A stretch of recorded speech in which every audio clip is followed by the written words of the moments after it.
Ал құрметті достар, осы кескін міндетті түрде өткізбетпей көріп етіңіздер.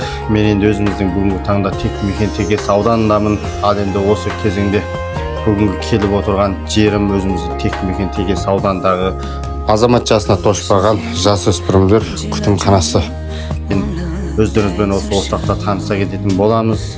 Сіздер де көріңіздер, көз айым болыңыздар. Ал енді осы кезеңде ерелі еңбегі бар Ізгижан ағамыз келді, және де жақсы игі жандар келді осы орталыққа. Қазір енді экран алдында өзіңізбен бірлікте таныса кетеміз достар. Рахмет. Ақшада емес, атақты емес бақтың. Ең бірінші денсаулығың жақтың. Өзіңді күт, әр күніңді бағала. Өтіп жатқан қайта келмес уақытың. Жүректе байлығы емес жылу керек. Өз-өзіңді құрметтей білу керек. Шүкір етіп оянған әр күніңе, ей шіркін, қайғысыз мәнді өмір сүру керек. Ағаділ Ағайдар.